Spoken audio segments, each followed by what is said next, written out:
Listo. Con el grupo de práctica hemos estado empezando a hablar algunos conceptos sobre la electrocardiografía normal, ¿no? Y vamos a complementar esos conocimientos con esta pequeña teoría. La voy a presentar.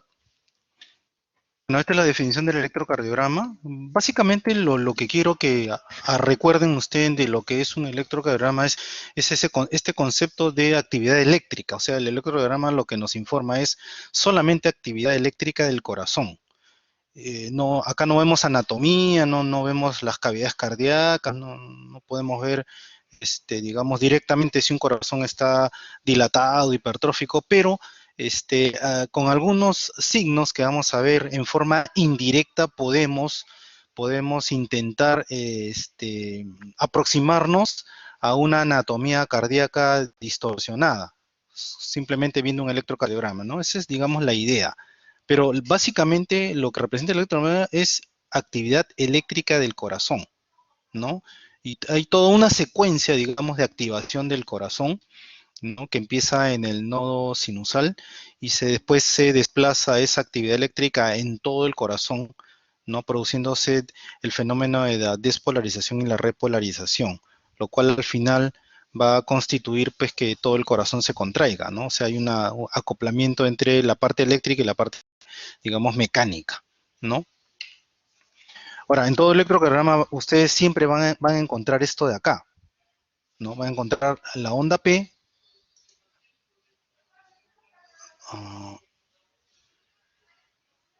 Este es marcador, creo. No, este es marcador, este es otra cosa. Un lápiz. Bueno, la flecha nomás. No le pongas DNI, déjalo así nomás firmado, sí. Sí, nada más, eso es lo más importante. Ok, van a encontrar ustedes siempre la onda P en el electrocardiograma, ¿no?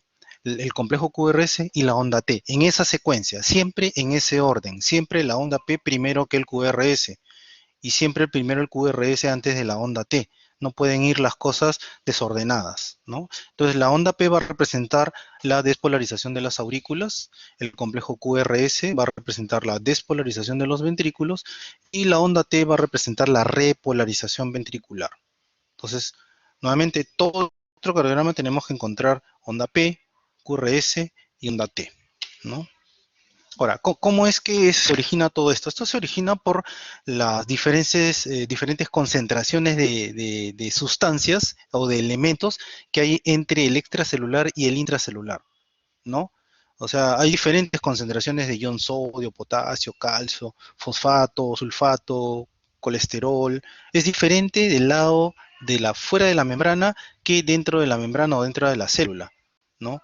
Y como eso es diferente, eso constituye siempre una diferencia de potencial que le llaman el potencial de reposo y que está determinado que es menos 90 milisegundos entre el interior de la célula y el exterior, ¿no? Esa diferencia de potencial es permanente en toda célula en reposo y le llaman el potencial de reposo, ¿no?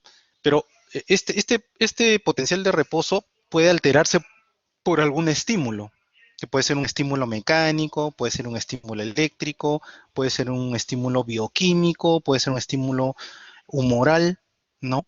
Que hace de que la polaridad de esta célula cardíaca cambie, ¿no? Entonces, usualmente cuando hay un estímulo, que en este caso es eléctrico, se va a permeabilizar la membrana celular, ¿no?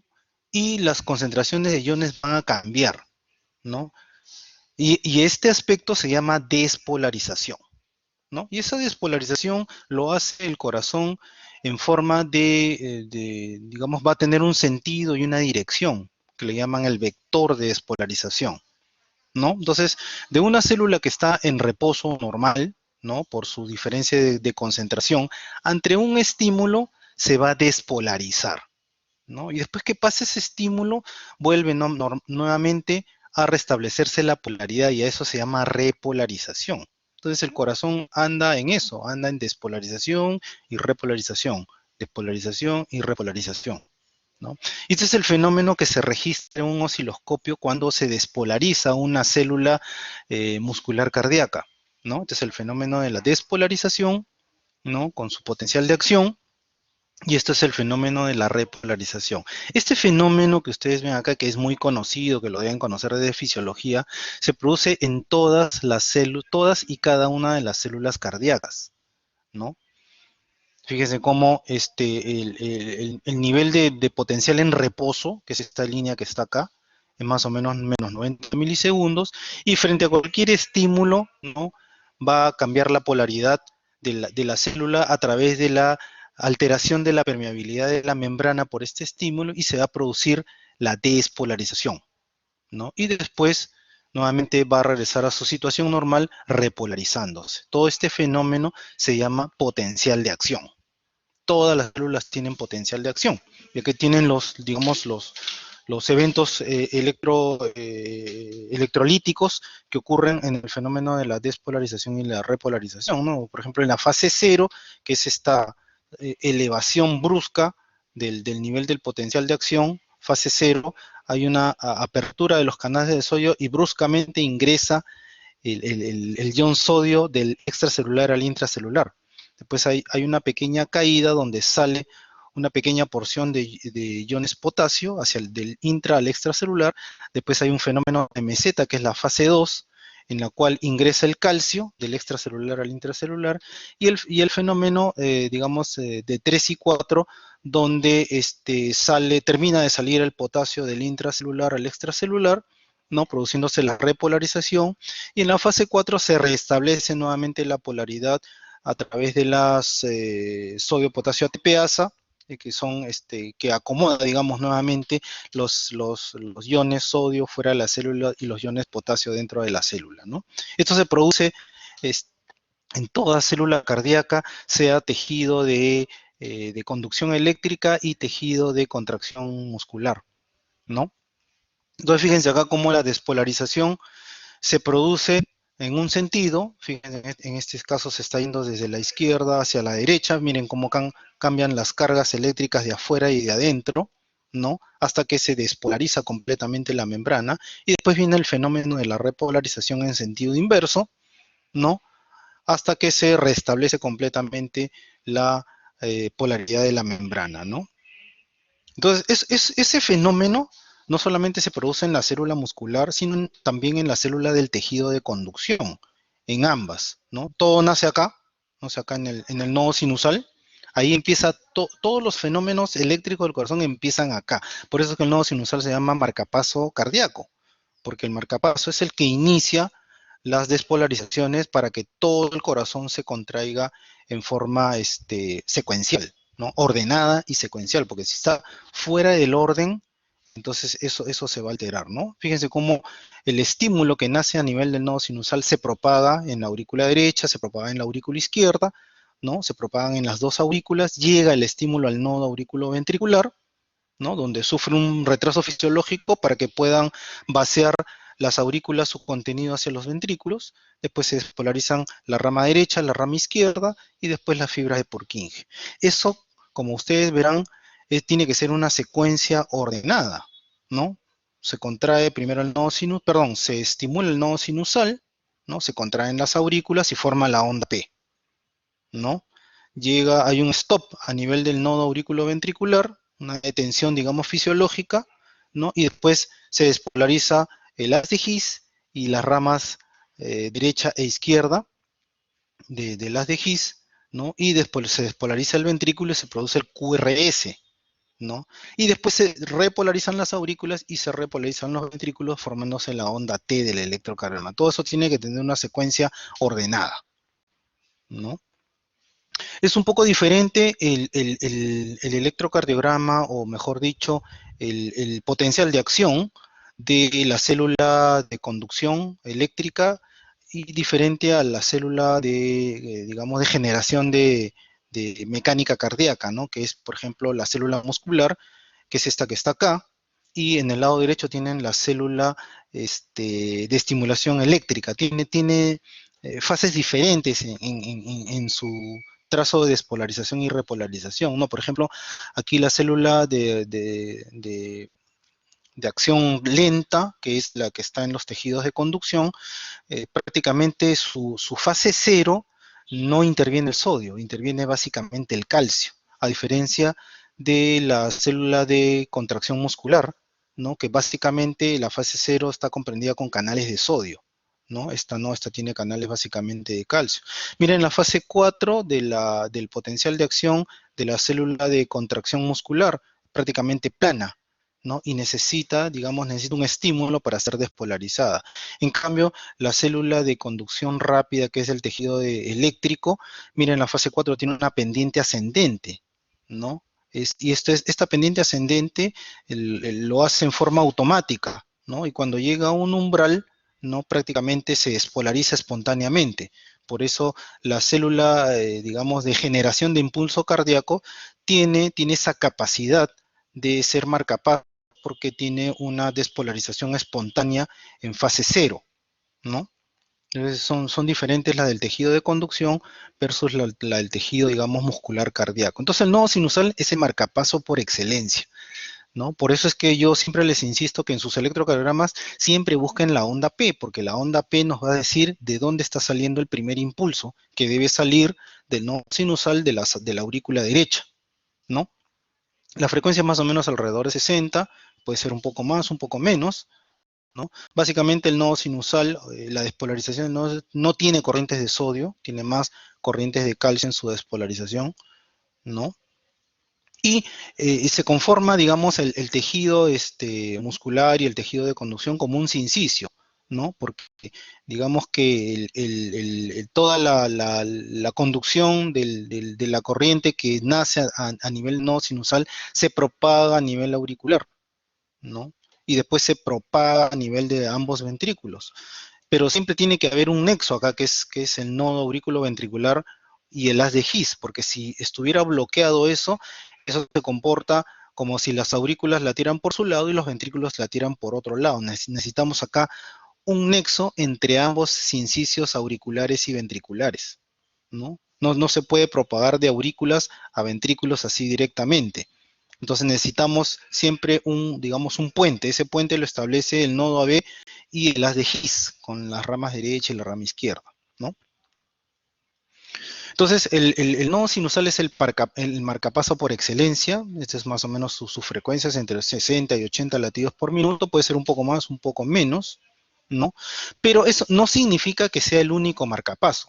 Si falla el nodo sinusal, pueden haber otros marcapasos que están latentes, esperando que falle el nodo sinusal para empezar a latir. Por ejemplo, el nodo aurículo-ventricular también podría funcionar como un marcapaso cuando el nodo sinusal se bloquea, ¿no? Entonces podríamos tener latidos de la unión, ¿no? Y si falla los de la unión, podemos tener latidos que se inician a nivel de las ramas de las de His, ¿no? Que ya son un poco más bajos. Y como ustedes pueden observar, ¿no? Los latidos, por ejemplo, normales del marcapaso del nodo sinusal laten entre 60 y 80. Cuando falla empieza a latir el nodo aurículo ventricular, ¿no? En forma, digamos, espontánea, pero a menor frecuencia cardíaca, entre 40 y 60. Pero si falla también el nodo aurículo ventricular y empieza a funcionar el marcapaso a nivel bajo, a nivel ventricular, ya los latidos son mucho más bajos, entre 30 y 40, incluso hasta 20 y 40 por minuto, ¿no? Entonces, a esto le llaman marcapasos subsidiarios, ¿no? Porque fallando los anteriores pueden empezar a latir los otros marcapasos, ¿no? El corazón no puede quedarse en asistolia, ¿no? Entonces acá normalmente el nodo sinusal es el encargado en empezar la despolarización del corazón. La despolarización se contrae completamente gracias a que se inicia el impulso a nivel del nodo auriculoventricular, despolarizando ambas aurículas y despolarizando ambos ventrículos, ¿no? Entonces, eso es lo que genera esto de acá que siempre les digo que tienen que estar buscando inicialmente, que es la onda P, ¿no? Por eso siempre que vean un electrocardiograma, ¿no? Lo primero que tienen que hacer es buscar de dónde viene el inicio del impulso. ¿Dónde está iniciando? Está iniciando a nivel auricular, a nivel del nodo AB, a nivel del... No, normalmente todo se inicia a nivel del nodo sinusal, eso es lo normal, ¿no? Por eso siempre hay que buscar la onda P. Si ustedes encuentran la onda P, ya tienen bastante ya de recorrido para hacer el resto de diagnósticos, ¿no? Y después, bueno, se despolarizan los ventrículos. Ahora, como ustedes ven acá, siempre hay una representación de una flechita, ¿no? La onda P con una flechita y el QRS acá, que es la despolarización de los ventrículos con otra flecha, que es más grande, ¿no? ¿Eso qué cosa representa? Las flechitas representan la dirección, cómo se está despolarizando las aurículas en total. Las dos aurículas se despolarizan, fíjense acá, según este plano, hacia abajo y hacia la izquierda, ¿no? Y los ventrículos también, fíjense, la generación de vectores que se hacen a través de todos los ventrículos, todos se despolarizan hacia el lado izquierdo. Por eso es que ustedes van a ver que la mayoría de derivaciones están mirando al corazón del lado izquierdo. ¿Por qué? Porque los fenómenos eléctricos del corazón, tanto de las aurículas como de los ventrículos, apuntan hacia el lado izquierdo. Entonces, por eso que yo necesito más electrodos que miren del lado izquierdo que del lado derecho, ¿no?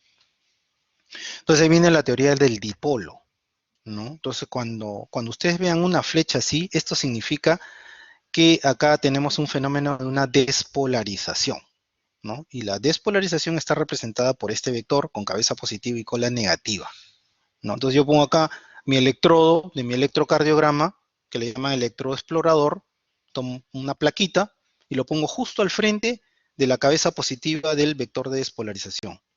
Entonces miro mi electro y va a producir una deflexión positiva. Eso significa que el vector está viniendo de frente hacia el vector, hacia el electrodo explorador donde yo estoy colocando. Ahora, si yo este electrodo lo saco de acá adelante y lo pongo más bien hacia atrás, ¿no? Este mismo electrodo que yo lo he puesto acá al frente de la cabeza positiva, lo cambio y lo pongo atrás, lo pongo más bien en la cola negativa. Entonces eso va a producir una deflexión negativa, ¿no? Entonces, fíjense, es el mismo fenómeno, es el mismo vector, cabeza positiva y cola. Lo que pasa es que yo estoy cambiando solamente este electrodo explorador, en vez de ponerlo adelante, frente de la cabeza, lo estoy poniendo acá en la cola. Por eso es de que se está produciendo acá una deflexión positiva y acá más bien una deflexión negativa, ¿no? Es el mismo vector, pero yo lo estoy viendo de dos sitios diferentes. Acá lo estoy viniendo a venir, o lo estoy viendo venir, y acá lo estoy viendo que se va, ¿no? Es como una persona, ¿no? Una persona que está viniendo hacia nosotros, está representada por la cabeza positiva de este vector, y nosotros somos el electrodo que está enfrente, estamos viendo su cara de esa persona, ¿no? Pero ¿qué pasa si nosotros más bien nos movemos y lo miramos de atrás? Estamos viendo ya no su cara, sino estamos viendo su cabeza de la parte de atrás y las orejas, ¿no? Que está representada por digamos, esta deflexión negativa, ¿no? Es la misma persona, pero vista de dos lados opuestos, ¿no?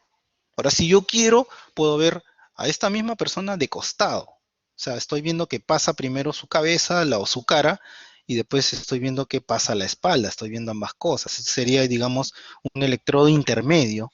Entonces estoy viendo la cabeza positiva que está pasando y la cola negativa. Entonces es bien interesante porque con esto nos va a servir para hallar el eje eléctrico del corazón, ¿no? Entonces acá tenemos un electrodo explorador que mira directamente la cabeza positiva del vector de despolarización, y al otro lado yo pongo otro vector, o perdón, otro electrodo explorador que está mirando la parte posterior del vector. Entonces fíjense cómo es el mismo vector, pero yo lo estoy viendo de dos sitios diferentes opuestos, ¿no? Está pasando la despolarización, se está produciendo acá el ascenso en el osciloscopio, y acá más bien el descenso, porque lo estoy viendo del otro lado. Termina la despolarización, acá tenemos el vector de despolarización y la representación en el electrocardiograma de este vector, que donde yo he puesto mi electrodo explorador enfrente como una deflexión positiva, ¿no? Y este mismo vector, pero visto desde la parte opuesta de atrás, como una deflexión negativa. Entonces, esta deflexión positiva y deflexión negativa no son diferentes, es lo mismo. Solamente que estamos viendo el vector de diferentes puntos. Uno lo está viendo de enfrente y lo está mirando la parte posterior, ¿no? Ese es el vector de despolarización. Y el vector de repolarización es al revés. El vector de repolarización tiene cabeza negativa y tiene cola positiva, ¿no? Entonces, si yo pongo un electroexplorador enfrente de la cabeza negativa, va a producir una deflexión negativa, y si pongo un vector de un electroexplorador en la cabeza, en la cola positiva, va a producir una deflexión positiva, ¿no? Acuérdense de esto, es importante. El vector de despolarización tiene cabeza positiva y cola negativa, y el vector de repolarización tiene cabeza negativa y cola positiva, ¿no? Para efectos de reconocimiento. Entonces acá están los dos vectores. El vector de despolarización, cabeza positiva, cola negativa, y el vector de repolarización de cola positiva y cabeza negativa. Entonces yo pongo un electrodo explorador acá, ¿no? Voy a ver mi vector de despolarización con la cabeza positiva y va a producir una deflexión positiva. Y va a ver al vector de repolarización que se está yendo, se está retirando con cabeza negativa y cola positiva, entonces va a producir una onda T positiva, ¿no? Ese es el electrocardiograma que vamos a ver. Pero yo puedo poner electrodos donde yo quiera, pues no solamente voy a poner uno al frente y otro exactamente en la parte posterior para ver, digamos, la morfología del osciloscopio. Yo puedo poner en el sitio que yo quiera, pues, ¿no? Más acá, más acá. Entonces, fíjense cómo las ondas que se producen al ver el electrodo, al poner varios electrodos exploradores en diferentes sitios, nos va a dar diferentes morfologías del mismo fenómeno. O sea, este vector de despolarización es el mismo, no está cambiando, ¿no? Entonces, este vector de despolarización es este fenómeno, y son todos estos de acá. Es el mismo, lo que pasa es que lo estamos viendo de ángulos diferentes.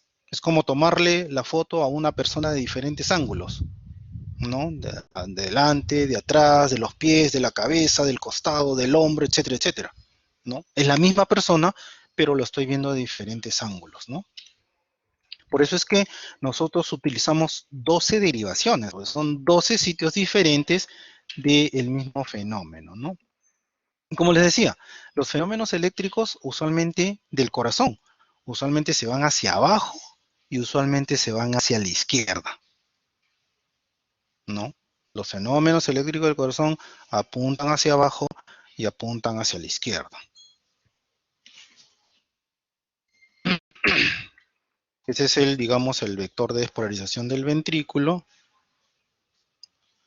¿no? Fíjense, hay múltiplos, millones de vectores de despolarización de cada una de las células del músculo cardíaco, tanto del ventrículo derecho como del ventrículo izquierdo.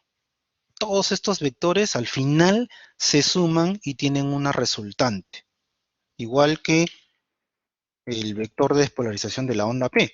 Hay miles de vectores de despolarización de las aurículas, pero que al final uno solo es el resultante, que es este que está acá apuntando hacia la izquierda y hacia abajo. Lo mismo pasa con el vector de despolarización del ventrículo derecho.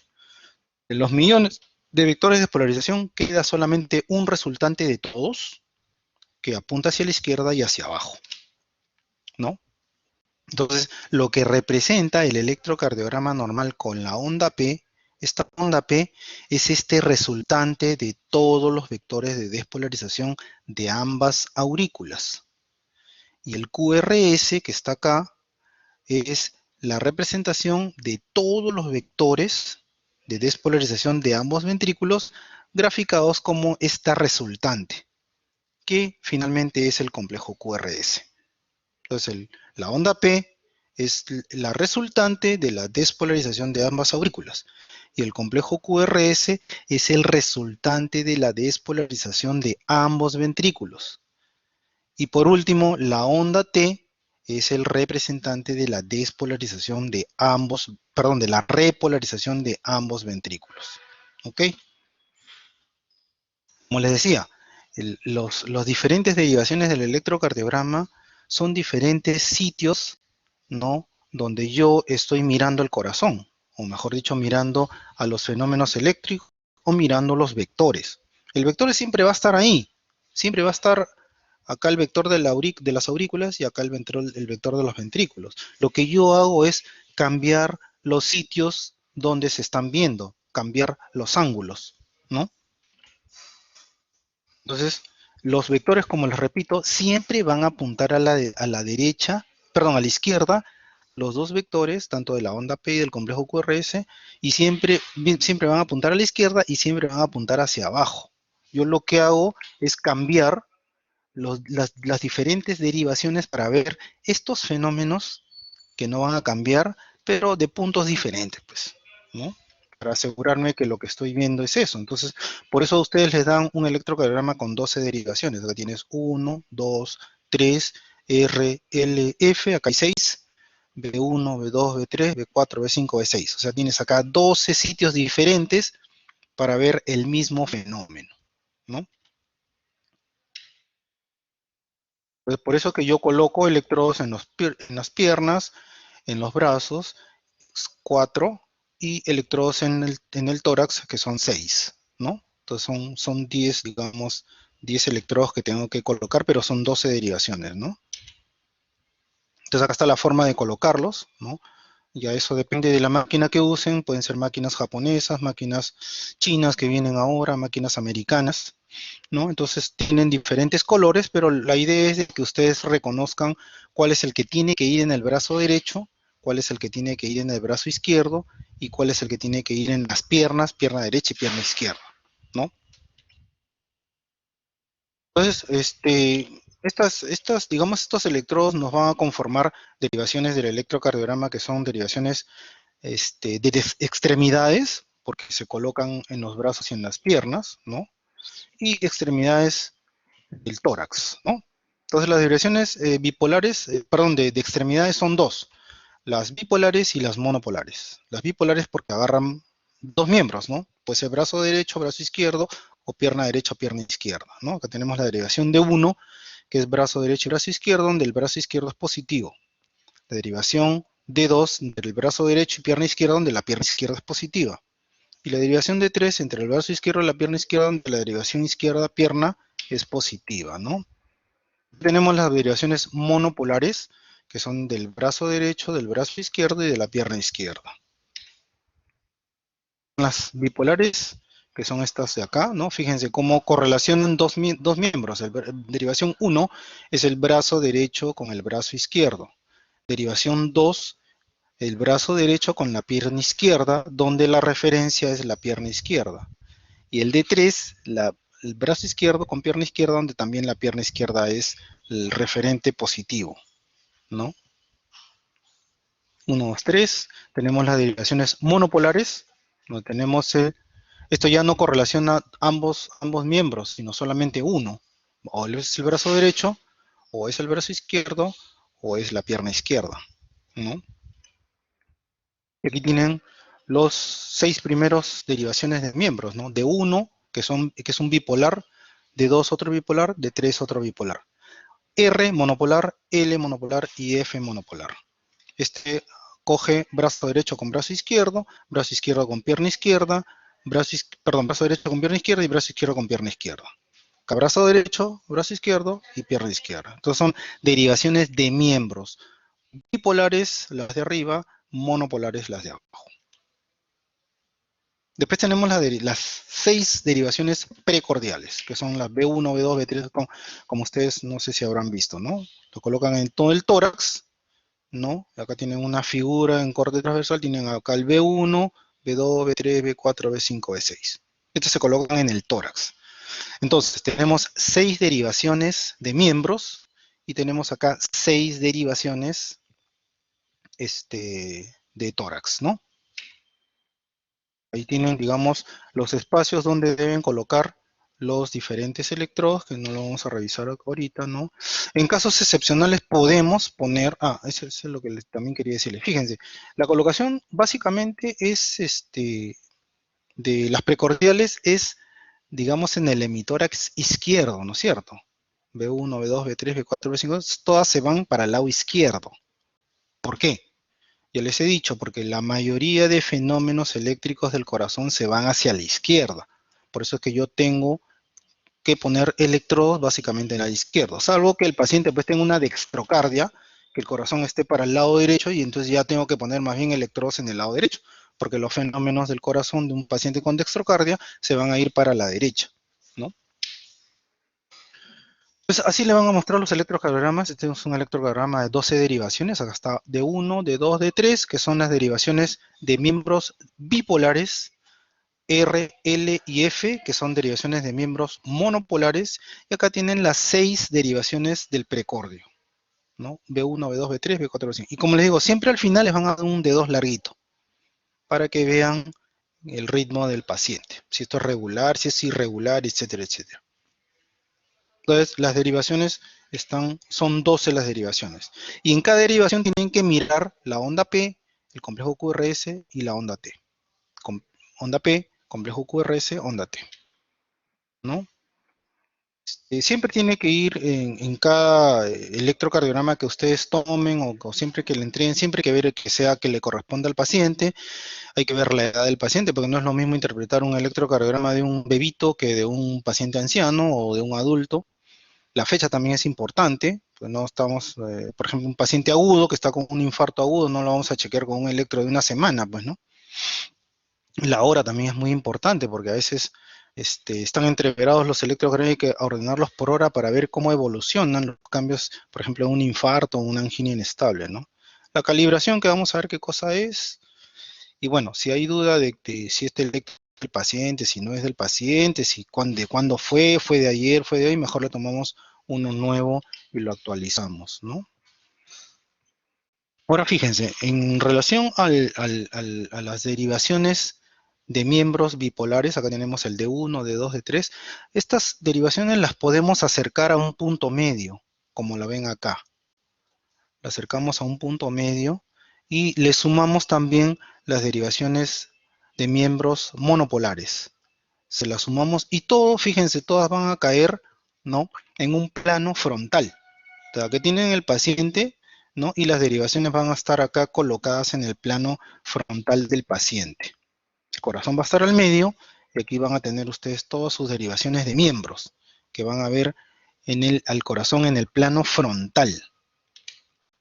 Acá está, nuevamente, miren, acá está D1, ABL, perdón, D1, D2, D3, ABR, ABL, ABF, y acá en el plano frontal, ¿no? Y van a ver los fenómenos eléctricos de la onda de las aurículas y de los ventrículos en el plano frontal.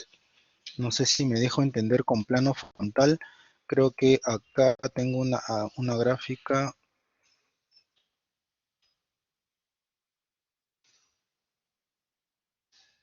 Esto es. Este es el plano frontal,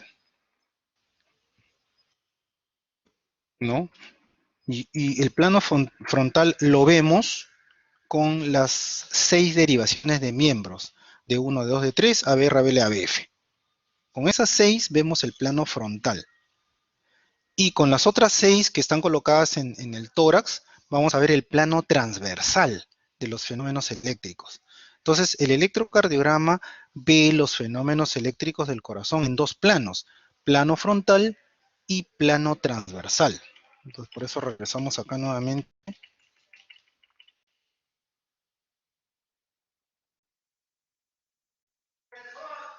Acá. Derecho.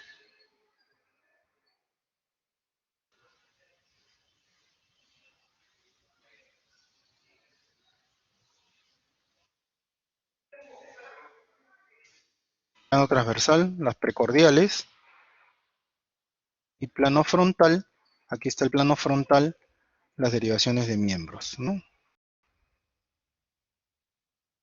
Este es el plano frontal, ABL, y fíjense que ABL y D1 miran los fenómenos eléctricos de este lado, que es el lado izquierdo. ABR mira los fenómenos desde acá, desde el lado derecho. Y 2, 3 y ABF están mirando los fenómenos desde abajo, ¿no? Entonces, por eso que les pongo este grafiquito acá. Miren, estas dos chicas, están mirando el corazón desde la izquierda. Esta otra chica está mirando el corazón desde el lado derecho. Y estos jóvenes, que bueno, son el mismo, están mirando el corazón desde abajo. Entonces, ¿cuáles son las derivaciones que van a mirar el corazón desde el lado izquierdo, que son estas dos chicas? 1 y ABL. Entonces, 1 y ABL van a ver directamente las cabezas positivas de despolarización del corazón. 2, 3 y ABF están mirando desde abajo. Ya hemos dicho que la mayoría de fenómenos eléctricos del corazón apuntan hacia abajo. Entonces, estos tres individuos van a ver los fenómenos eléctricos, la cabeza positiva del vector de la onda P y del QRS, que van hacia abajo, ¿no?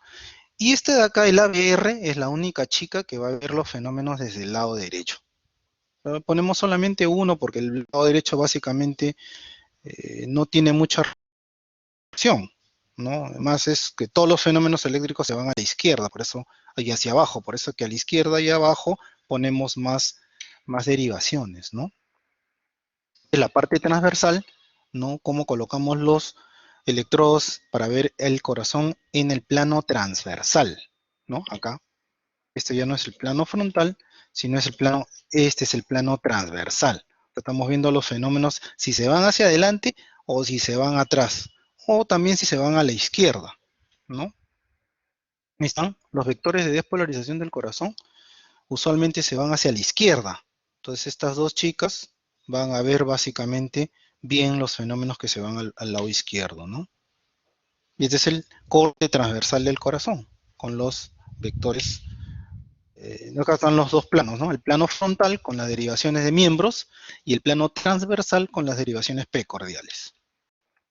Bueno, dos planos como hablábamos, plano frontal y plano transversal, ¿no? Y acá se resumen, digamos, todas las derivaciones, ¿no? Por ejemplo, ¿qué derivaciones ven el lado izquierdo del corazón? 1, ABL, que son de miembros, y B5 y B6, que son cordiales, ¿no? ¿Qué derivaciones ven la parte inferior del corazón? D2, D3 y ABF, que son derivaciones de miembros. ¿Y qué derivaciones van a ver desde el lado derecho? Hemos dicho ABR y las precordiales B1 y B2, ¿no? Entonces, no se olviden de esto. Las derivaciones que ven desde el lado izquierdo, 1 ABL, B5, B6. Derivaciones que ven de la parte inferior, D2, D3 y ABF. Derivaciones que ven en el lado derecho, ABR, B1 y B2. Eso grábense en su memoria, por favor. Entonces acá tienen el corazón. El corazón lo podemos ver desde el lado izquierdo con las derivaciones 1 y ABL, que son derivaciones de miembro, y B5 y B6, que son derivaciones precordiales. Lo vemos desde abajo con las derivaciones D2, D3 y ABF. Miramos al corazón desde el lado derecho con la derivación ABR de miembros y B1 y B2, que son las precordiales. Vemos al corazón desde la parte anterior con B3 y B4,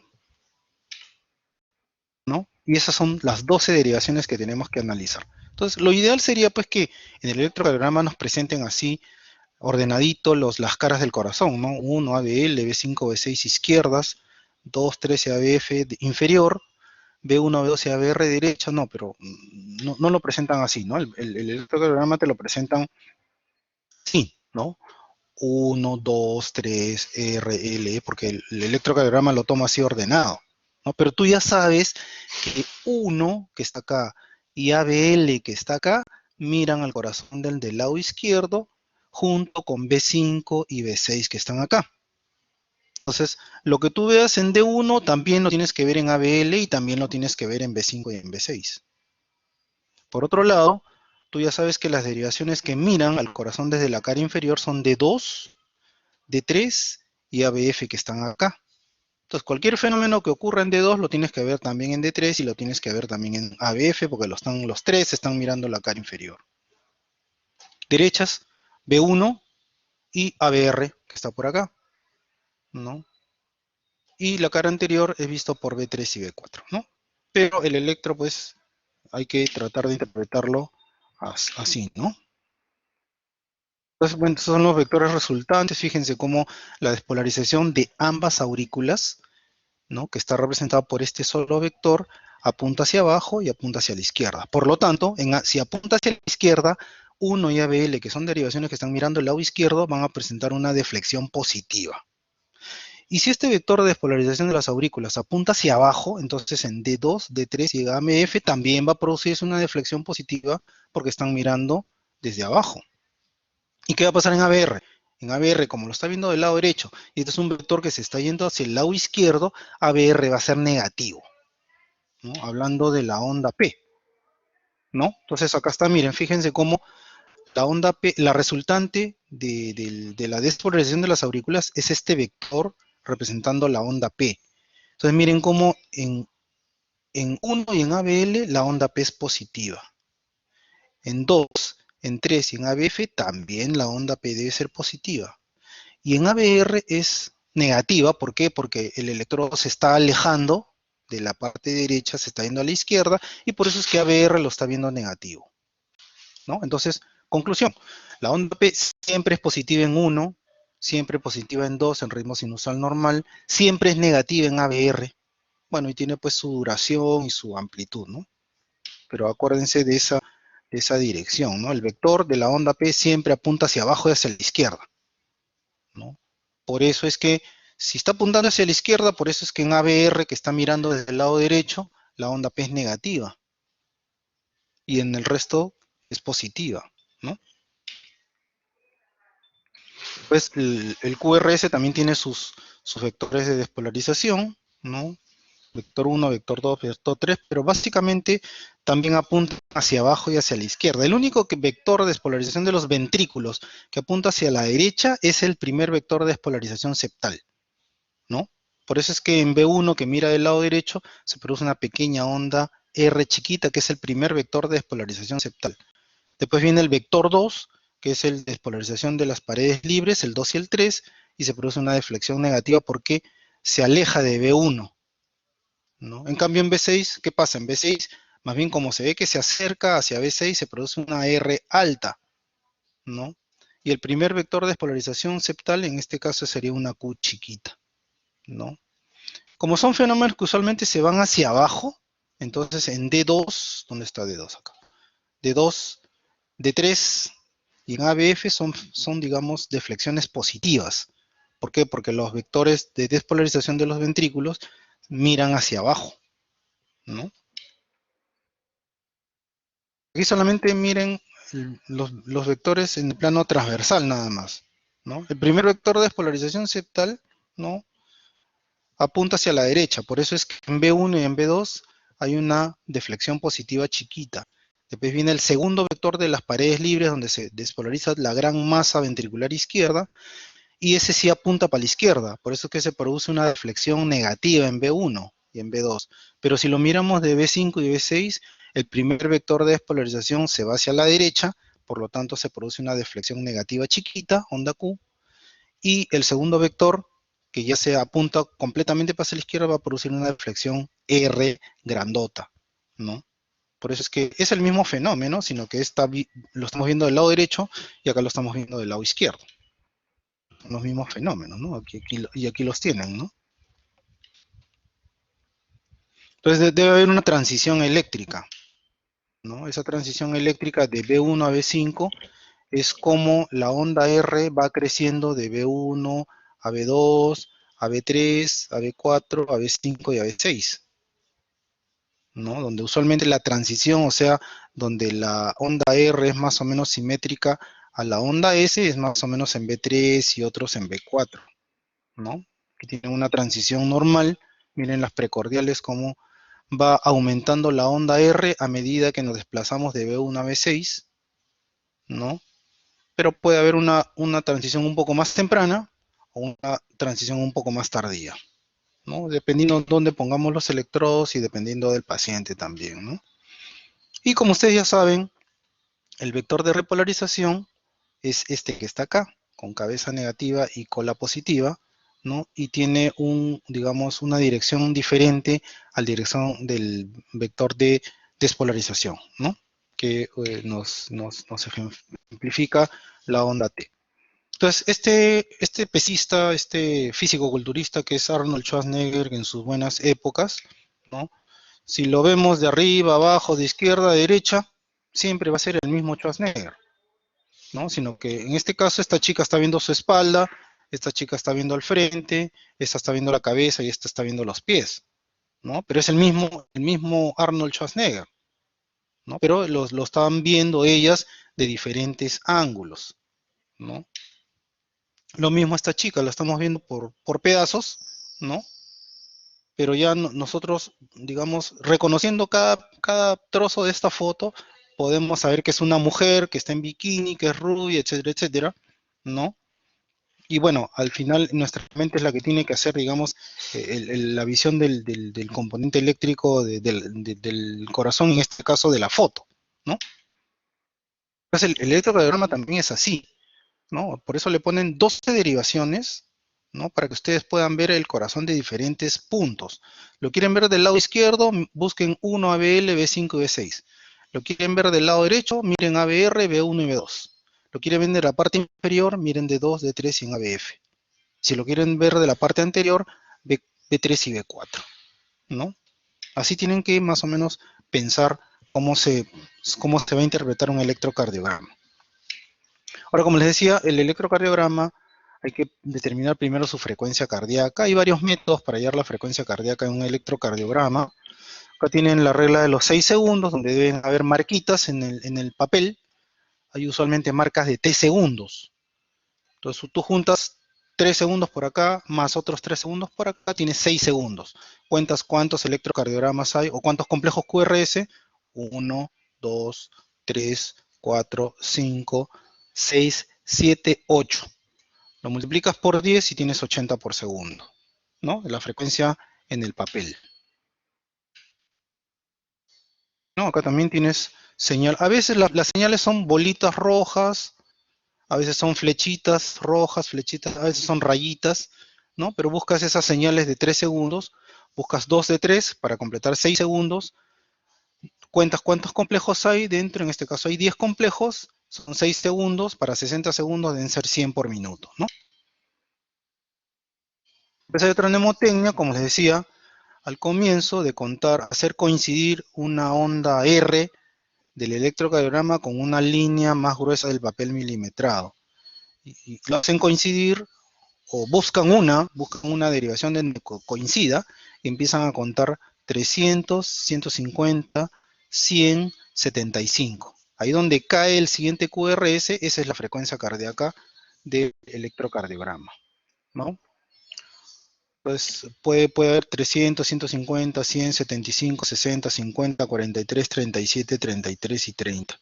¿No? Dependiendo dónde caiga el segundo complejo QRS, ahí tienen la frecuencia cardíaca de los latidos, ¿no? Por ejemplo, acá hacen coincidir una R con una línea más gruesa y cuentan 300, 150, 100, 75 por minuto, ¿no? Lo mismo.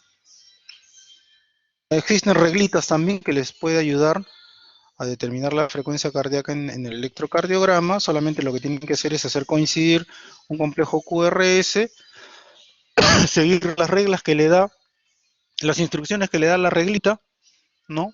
Y ustedes hacen coincidir con la frecuencia cardíaca en la regla, ¿no? Que en este caso sería más o menos 84, más o menos. Muy importante es determinar el ritmo sinusal, ¿no? El ritmo sinusal no solamente es encontrar la onda P, por si acaso, ¿no? Porque la onda P puede salir de cualquier lado. Ya tiene sus características para decir que esa onda P es sinusal, ¿no? Normalmente positiva en D2, normalmente negativa en ABR. El PR, o sea, el intervalo tiene que tener una duración normal e igual en cada latido, ¿no? Siempre preceder, toda onda P tiene que preceder un QRS, no puede ir la onda P después del QRS o después de la onda T, ¿no? Entonces, si todo anteriormente lo cumple, ese es un ritmo sinusal.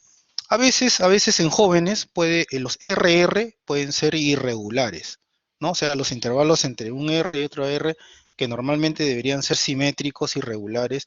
En los jóvenes, en los muy jóvenes, podría ser irregular, pero eso es por la respiración, que normalmente puede influir en la frecuencia cardíaca, ¿no? Entonces hay una arritmia normal respiratoria, ¿no? No vayan a hacer diagnóstico de arritmia cardíaca a una arritmia sinusal respiratoria normal, ¿no? Esto es lo que tienen que ver en el electro, ver la onda P, ver el intervalo PR, que es desde el inicio de la onda P hasta el inicio de la onda Q, ¿no?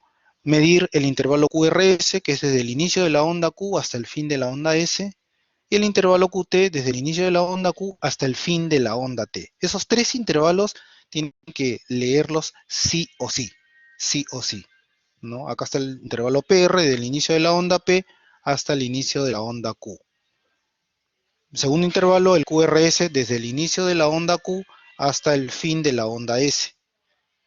El intervalo QT que va desde el inicio de la onda Q hasta el fin de la onda T. Entonces estos tres intervalos, el PR, el QRS y el QT, tienen que medirlo sí o sí en todo el electrocardiograma para que ustedes puedan hacer una interpretación adecuada, ¿no? Algunas características de la onda P más o menos tienen una duración entre 80 a 110 milisegundos, un voltaje que no debe pasar de 2 cuadraditos y medio, ¿no? Eso le van a hacer hincapié cuando vean los crecimientos de las aurículas, que puede tener su representación electrocardiográfica con la onda P, ¿no?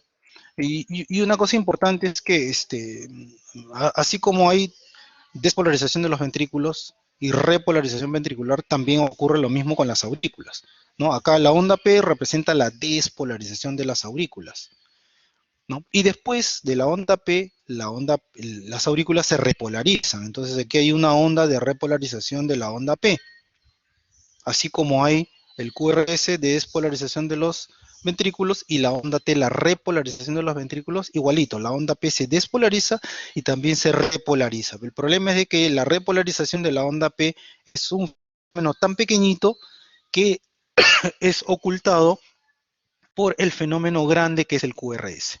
Pero ahí está dentro del QRS, pero ahí se está repolarizando la onda P, ¿no? Aquí tienen el intervalo PR, que es un intervalo que tienen que medir sí o sí, que tiene también sus valores normales entre niños y ancianos. Eso tienen que revisarlo ya en sus libros. Medir el intervalo QRS, que es más o menos de 60 a 100 milisegundos, ¿no? El QRS, aquí tienen el QRS, donde tienen que contarlo desde el comienzo de la onda Q hasta el fin de la onda S. Algunas derivaciones no se ve onda Q, se ve de frente que arranca con una onda R. Entonces, el QRS lo miden desde el inicio de la onda PR, perdón, hasta el fin de la onda S, en el caso de que no tengan onda Q, ¿no? Tiene sus características también, tiene una duración de más o menos el QRS debe medir máximo 10 milisegundos o 0.10 de segundos, ¿no?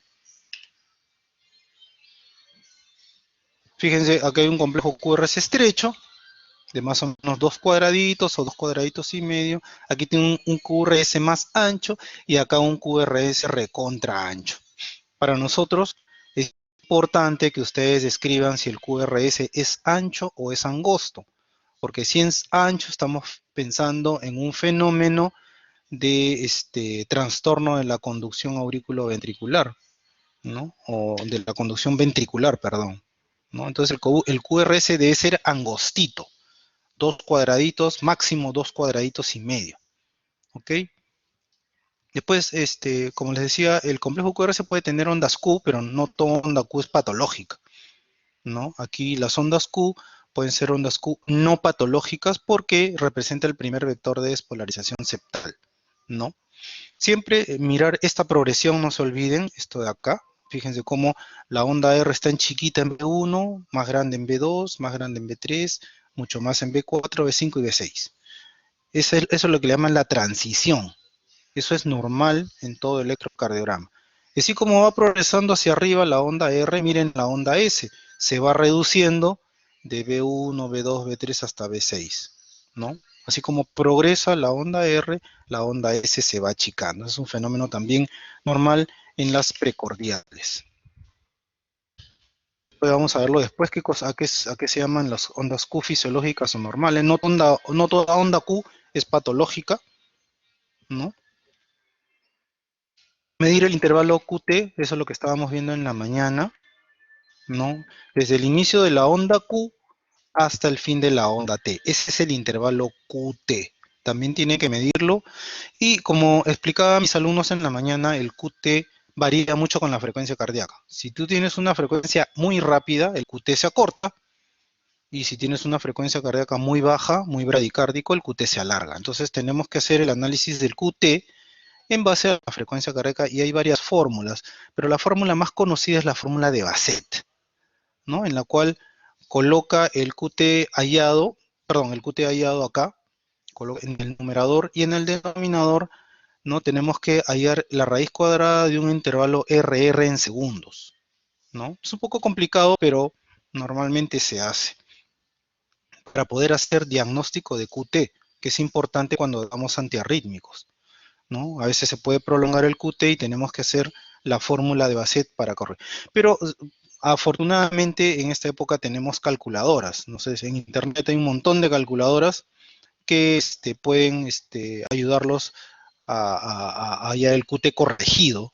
Como hay hasta 3 fórmulas, he visto algunas aplicaciones que hasta 3 fórmulas, pero la principal es la de Bassett, ¿no? Y pueden utilizar eso y es mucho más fácil porque solamente ponen la frecuencia cardíaca del paciente y ponen el QT hallado, ya no tienen que estar hallando la raíz cuadrada ni hacer la división, ¿no? De frente les saca el QT corregido, ¿no? Es un recontra fácil. Para analizar el segmento ST, solamente no quiero que me digan cuánto de largo tiene el ST, ¿no? Yo lo único que quiero que me digan del ST es si está yéndose para arriba o si está yéndose para abajo. Ya estamos hablando de este segmento de acá, donde termina la onda S y va a empezar la onda T. Eso se llama segmento ST. Y el punto donde coincide la onda S con el ST se llama punto J, ¿no? Entonces, este segmento ST se puede desplazar hacia arriba y produce un cuadro de un SICA ST elevado, o se puede desplazar hacia abajo y produce un cuadro que se llama SICA con ST no elevado, ¿no? Normalmente puede estar, digamos, elevado 1 milímetro como mucho, pero no más de 1 milímetro. En algunos niños sí puede estar hasta 2 como máximo, ¿no? Deportistas, en joven. Eso también tienen que describir, ¿no?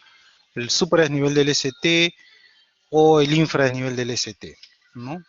Acá, por ejemplo, miren cómo hay un supradesnivel del ST, ¿no? Este es el ST y está más arriba que la línea isoeléctrica, ¿no? Cuando se va hacia arriba se llama supradesnivel del ST. Cuando se va hacia abajo es un infradesnivel del ST. Acá está, ¿no? Fíjense, esto es en forma exagerada como el ST se va hacia arriba, supradesnivel del ST, o acá el ST es de la línea isoeléctrica, el ST se va hacia abajo. Se llama infradesnivel del ST. Ustedes me tienen que decir cuántos cuadraditos se va hacia arriba o cuántos cuadraditos se va hacia abajo y en qué derivaciones, ¿no? Si acaso pueden haber, normalmente pueden haber elevaciones o depresiones del ST de 1 milímetro en derivaciones en miembros y de 2 milímetros en derivaciones precordiales en gente joven, en niños y también gente atleta, gente deportista, ¿no? Que usualmente es en precordiales. Bueno, este es el vector de repolarización, que es la onda T, como les decía, con cabeza negativa y cola positiva, ¿no? Y que se va, digamos, en forma diferente, porque el vector de despolarización se va de endocardio hacia epicardio. En cambio, el vector de repolarización se va de epicardio a endocardio. O sea, este se va hacia la derecha y cuando se repolariza se va de derecha a izquierda, ¿no? Eso hay que tener en cuenta. La onda T normal es una onda T asimétrica, o sea, tenemos una rama más larga y una rama más cortita, ¿no? Usualmente la onda T acompaña la polaridad del QRS en la mayoría de derivaciones. Entonces un QRS hacia arriba positivo, tu onda T debería también ser positiva, ¿no? Pero pueden haber algunas variantes, como en la mañana explicaba. A veces puedes tener T negativas de B1, B2, B3, que puede ser normalmente en mujeres, en pacientes de raza negra y en niños. En ellos puedes ver T negativas en B1, B2, B3, máximo hasta B4, ¿no? Pero en gente ya adulta, que no son mujeres y que no son de raza negra, normalmente no deben haber T negativas en B1, B2, B3, ¿no? Usualmente es asimétrica, ¿no? y usualmente debería ser, digamos, no medir más de 10 milímetros, ¿no? Digamos, hablando de ondas T altas, ¿no? Lo vamos a pasar. A veces, después de la onda T, que es ya, digamos, ya leímos el electrocardiograma hasta la onda T, ya, pero a veces aparecen otras ondas, como esta onda pequeña acá que llaman la onda U. Y la onda U puede ser algo fisiológico o puede ser también algo patológico. Pero se puede ver en forma fisiológica en algunos pacientes jóvenes y con bradicardia, vagotónicos, ¿no? Y representan la repolarización de las fibras de Purkinje.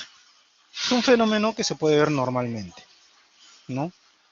O también lo podemos ver en patología, usualmente cuando el paciente tiene hipocalemia, puede aparecer la onda U en forma patológica, ¿no? Algunas palabras para ver el eje del corazón. El eje del corazón es el eje en el plano frontal.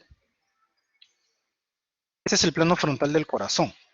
O sea, yo lo que quiero ver es mi vector de despolarización, o sea, el vector QRS, el electrocardiograma, si está apuntando hacia arriba, si está apuntando hacia abajo, está apuntando a la derecha, ¿no? Eso es lo que yo tengo que ver, ¿no? Si está, digamos, desviado para la izquierda, si está en su sitio normal, o si está desviado para la derecha, ¿no? ¿Por qué? ¿Por qué es importante saber esto? Porque hay algunas patologías que se acompañan con eje desviado a la izquierda, como este de acá. Por ejemplo, una cardiopatía hipertensiva, el eje se va para la izquierda. Este vector que ustedes ven acá se va hacia la izquierda, bien arriba, ¿no? Menos 30, menos 60, ¿no? El eje normal del corazón, o el eje de QRS, normalmente está entre 0 y 90 en este cuadrante de acá. Y a veces se puede ir hacia la derecha, y hay patologías que se acompañan de desviación del eje a la derecha, por ejemplo, una embolia pulmonar. Un paciente que llega a la emergencia con sospecha de embolia pulmonar y ves que su eje está para la derecha, eso te está haciendo el diagnóstico de embolia pulmonar, solamente por electrocardiograma, ¿no? Entonces, por eso es importante saber si el eje está para la derecha, si es un eje normal o si es que está desviado hacia la izquierda, ¿no? Siempre en el plano frontal. Y en el plano frontal, ¿qué cosa incluye? Incluye solamente las derivaciones de miembros nada más. No tomen en cuenta las precordiales.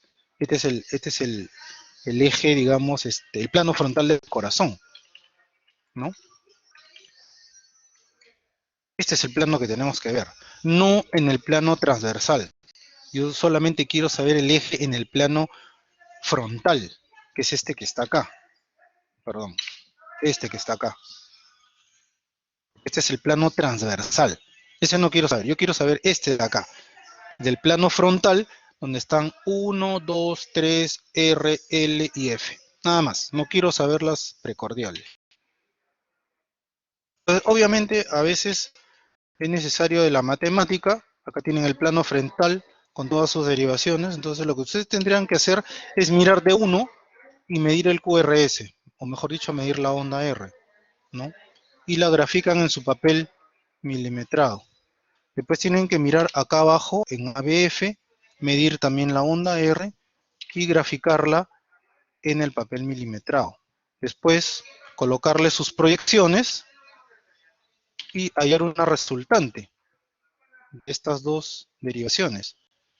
Y con un transportador medir más o menos cuántos grados está. En este caso sería 50 grados. Esa es, digamos, la manera matemática para medir el ángulo donde está ubicado el eje eléctrico del corazón. Pero eso no lo vamos a hacer pues, en la práctica médica. Para eso hay algunos métodos muy simplificados como son estos, por ejemplo, ¿no? Entonces, para determinar en qué cuadrante está el eje, solamente van a mirar D1 y van a mirar ABF, donde están colocados estos ojitos acá, ¿no?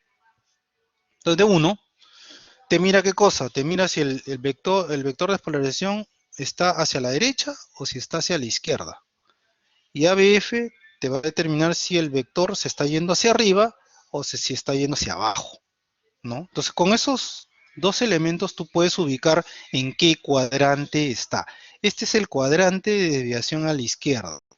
Este es el cuadrante de normalidad y este es el cuadrante de desviación a la derecha. Entonces, con estos dos derivaciones, yo puedo ver en qué cuadrante está. Por ejemplo, vamos a ver que en D1 vamos a suponer que el QRS sea eminentemente positivo. ¿Dónde está apuntando el vector? Para el lado izquierdo. Entonces ahí tenemos nuestro vector, está apuntando directamente a D1 y por eso es que en D1 se ve una deflexión positiva del QRS. Ahora miramos a BF. ¿Cómo está el QRS? Perdón, disculpen. ¿Qué pasa si en D1 vemos más bien que el QRS está negativo? Eso significaría que el vector ya no está apuntando hacia mi ojo, sino está apuntando hacia el otro lado, hacia la derecha, ¿no? Miremos ahora ABF. Si ABF es positivo, el QRS es eminentemente positivo, significa que el vector está mirando hacia ABF, entonces el vector está hacia acá. Pero ¿qué pasa si en ABF encontramos el QRS negativo? Si lo encontramos negativo, entonces el vector está apuntando hacia el lado opuesto, ¿no? Entonces con esas dos derivaciones yo puedo ubicar en qué cuadrante está. Entonces miramos simultáneamente D1 y ABF. Si miras D1 y está el QRS positivo, y en ABF también el QRS es positivo, entonces se está apuntando hacia la izquierda y está apuntando hacia abajo. Entonces el vector debe estar en este cuadrante de normalidad. Muy bien. ¿Qué pasa ahora si más bien en D1 el QRS está positivo y en ABF el QRS está negativo? Eso quiere decir de que sí está apuntando para la izquierda, pero no está apuntando para abajo, sino está apuntando para arriba. Entonces, el vector debe estar en este cuadrante de desviación hacia la izquierda, ¿no? Y finalmente, ¿qué pasa si en D1 es negativo el QRS y en ABF es positivo? Entonces, si en D1 es negativo, ya no está apuntando para la izquierda, está apuntando para la derecha, ¿no? Y en ABF sí está apuntando hacia arriba, entonces está directamente en ABF, por lo tanto, el QRS debe estar en este vector de desviación de la derecha.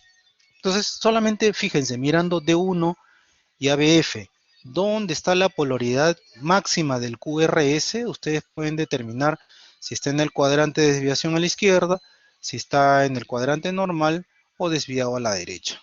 Entonces, cuando alguien les pregunte, ¿dónde está el eje? Rápidamente tú puedes decir, doctor, el eje está desviado a la izquierda, el eje está desviado a la derecha, o el eje está en su sitio normal. Solamente mirando eso, ¿no? Bueno, el eje normalmente, valga la redundancia, está entre menos 30 y más 110, ¿no? Yo les había dicho que está entre 0 y 90, ¿no? Pero no hay que ser tan estrictos.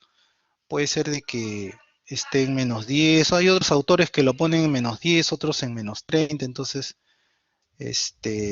vamos a darle desde menos 30 hasta más 110, ¿no? Que es normalmente lo que todo el mundo usa, ¿no? Ya menos de menos 30 sí ya es desviado a la izquierda y más de más 110 es eje desviado a la derecha, ¿no? Entonces, para determinar, digamos, exactamente necesitamos este concepto de QRS isodifásico, ese que está acá, ¿no? Okay. Miren, yo les había dicho sí, que este es mi electrodo de vector de despolarización. Este vector tiene cabeza positiva y cola negativa. Entonces yo pongo acá un electrodo que lo mira directamente y va a producir una deflexión positiva.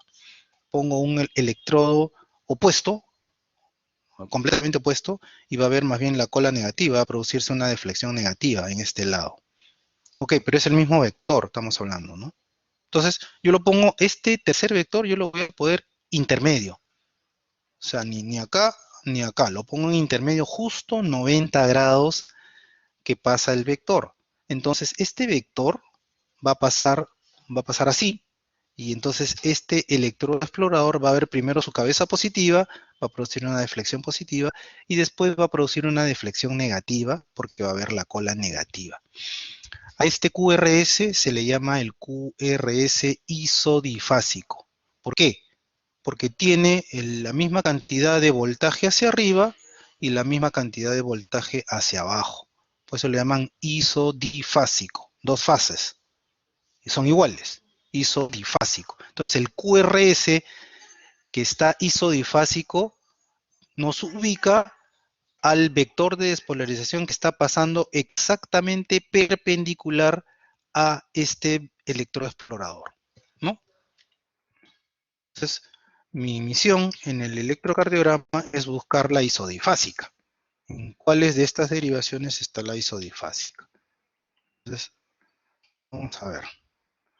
Fíjense, si la isodifásica está en D1, mi vector de despolarización está en 90. Si, ahora miremos ABF.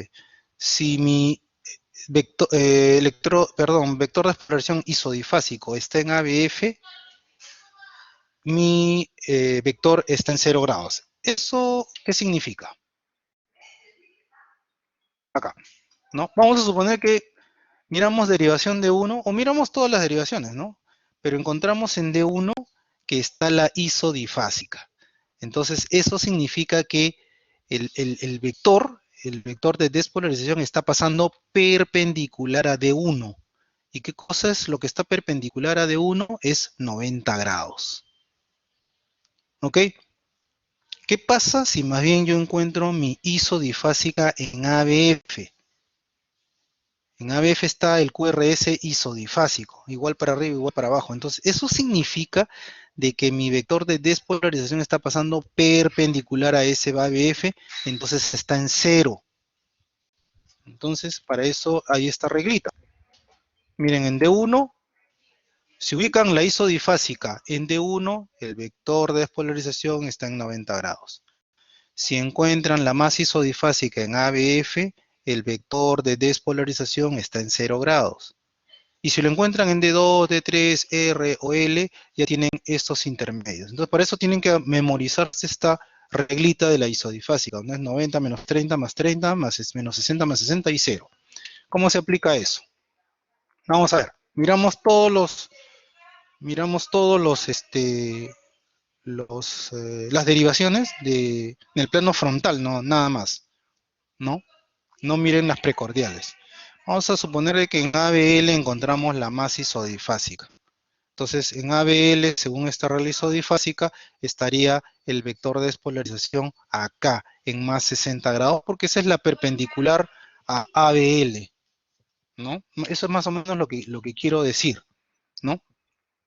Por ejemplo, entre estos dos, acá tenemos derivación ABL y tenemos derivación, esta creo que es, este es D2, ajá, D2, ¿no? Entre estas dos, ¿cuál es la más isodifásica? D2, porque acá fíjense, acá tienes una onda positiva casi más o menos igual que esta onda negativa. Entonces, esta es difásica y como las ramas son iguales, esta es la isodifásica. ¿Dónde está? En D2. Y según la regla de la isodifásica, en D2 está en menos 30, ¿no? Entonces, este vector está en menos 30 grados, por eso está apuntando por encima de 0. Y ojo, ojo que a veces los vectores se pueden ir al lado derecho en patologías. ¿Cómo te das cuenta si el vector está apuntando para la derecha mirando D1? Porque D1 te va a decir, si es positivo, apunta para la izquierda. Si es negativo, apunta para la derecha. ¿Ok? Eso es una regla importante. Vamos a ver este ejemplo. Miren solamente las precordiales, ¿no? Y quiero que busquen la más isodifásica. O sea, el QRS más isodifásico. ¿Cuál sería? D1 no, D2 no, D3 no, ABR tampoco, ABL tampoco. Ya, esta sería la más isodifásica, ABF. O sea que el vector de despolarización está pasando perpendicular a ABF. Y por otro lado, miren B1, es positivo. Y D1 es el que nos dirige. Si está apuntando a la izquierda o a la derecha. Como está positivo en D1, está apuntando para la izquierda. Entonces acá cuentan su regla. Acá está la más isodifásica en ABF, entonces contamos 90 menos 30 más 30 menos 60 más 60, 0. Entonces el eje eléctrico está en 0 grados. Normal. Miremos ahora este otro electrocardiograma. Igual, reconozcan cuál es la más isodifásica. Acá de todas estas derivaciones, yo creo que la ABL sería la más isodifásica. Miren D1, positivo, ya está apuntando para la izquierda, entonces cuentan 90 menos 30 más 30 menos 60 más 60. Entonces el eje eléctrico está en más 60, que es la perpendicular a ABL. Otro ejemplo, ¿dónde está la más isodifásica acá? 1, 2, 3, L, F, ya. En ABR más o menos está la más isodifásica, ¿no? Miro de 1, positiva, está apuntando para la izquierda. Entonces cuento 90 menos 30 más 30 menos 60 grados. Ahí está el vector de despolarización. Y acá, bueno, otra vez, ¿cuál es la más isodifásica acá? Sería D2, más o menos, no es exacto, pero más o menos está en D2, ¿no? Miramos D1, miren D1, está apuntando hacia abajo. Eso significa que el vector es derecho, no está a la izquierda, porque si no estaría positivo el QRS en D1. Entonces es un eje que se está yendo para la derecha. Entonces acá en vez de contar 90 menos 30, no es menos 30, sino es todo el otro lado de menos 30, que sería más o menos más 150, más o menos. Entonces este es un eje eléctrico que está a la derecha. Seguramente debe tener una embolia pulmonar, una hipertrofia del ventrículo derecho, una tetralogía de Fallot, qué sé yo, estenosis pulmonar, no sé, algo que desvíe el eje para la derecha, ¿no? Muy bien, entonces en todo informe de electrocardiograma, jóvenes, siempre tienen que informar esto de acá. Frecuencia cardíaca, qué ritmo tiene, si es ritmo sinusal o no sinusal, ¿no? Registrar cuánto tiene de PR, cuánto tiene de QRS, cuánto tiene de QT, y tienen que hacer la fórmula del QT corregido, y si no saben la fórmula, utilicen su calculadora, su celular con calculadora para yo por aquí tengo una calculadora que les va a servir y se los puedo enviar con el delegado para que lo bajen, una calculadora bastante completa. Tienen que determinar dónde está el eje también. Ya más o menos les he dicho cómo ubicar el eje. Tienen que describirme cómo está el segmento ST y cómo está la onda T, si está el ST para arriba, el ST para abajo, la onda T positiva, la onda T negativa. Y después de todo eso, recién ver si hay crecimiento, si hay hipertrofia, si hay necrosis, infartos, isquemias, etcétera, etcétera. Y al final, terminar con una conclusión, ¿no? Eso es lo que todo el mundo hace con un electrocardiograma, ¿no? Acá les dejo algunos valores normales de la onda P, del PR, del QRS, del QT, ¿no?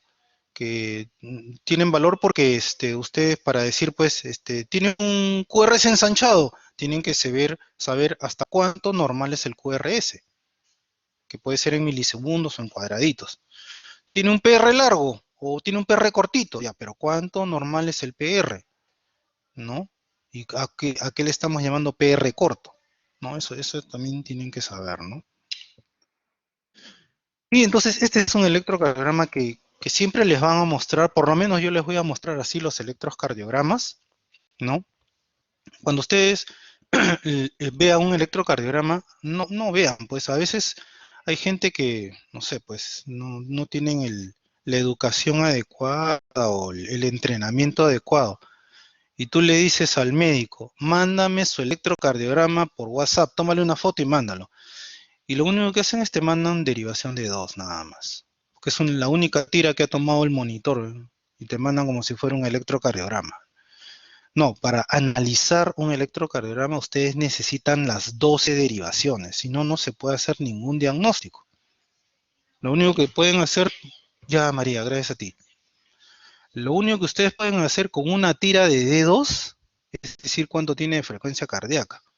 El diagnóstico bien tendrán que hacer con una sola derivación.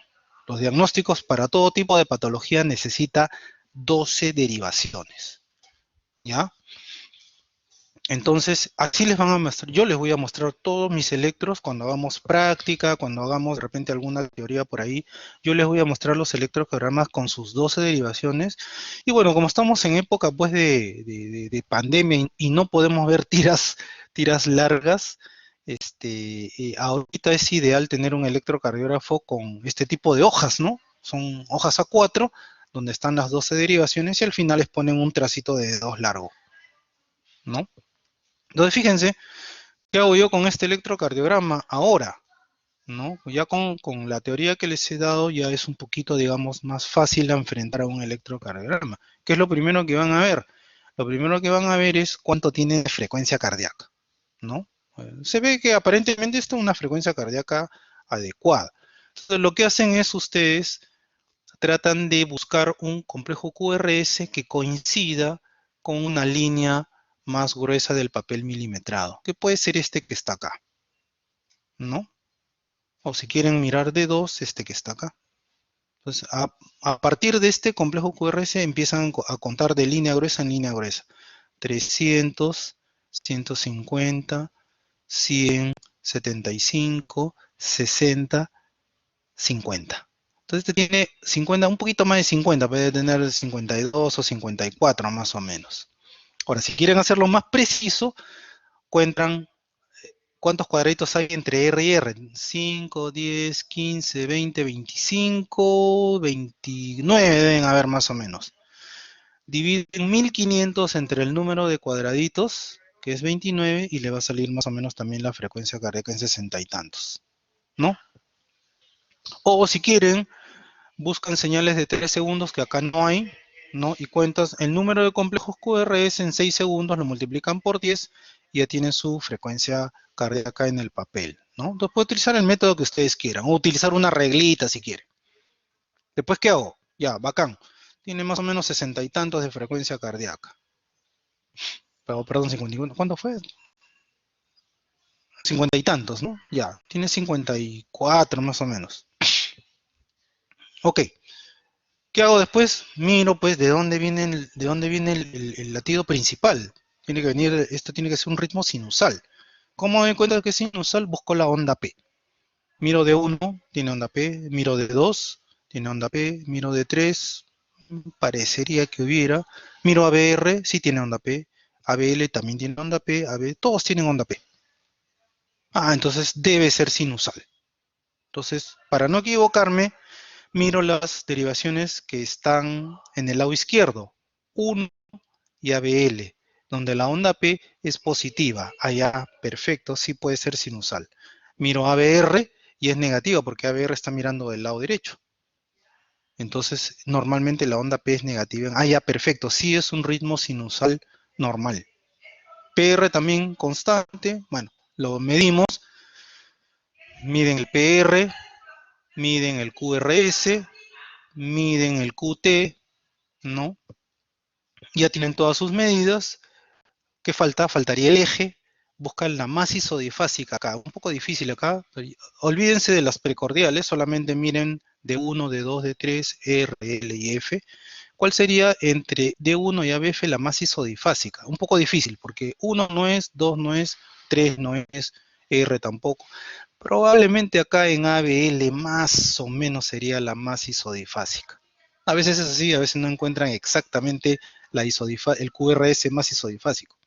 Pero el resto de QRS sí, definitivamente no lo son. Entonces, tomemos el ABL como el QRS más isodifásico. Contamos 90 menos 30 más 30 menos 60 más 60.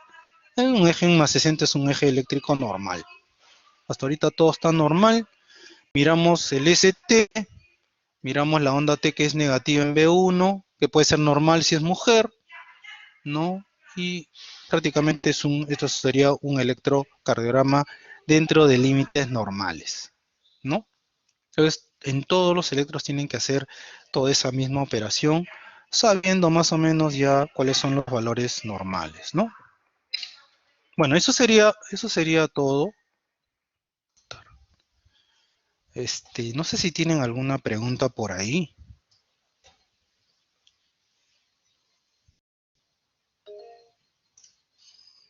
Un momentito.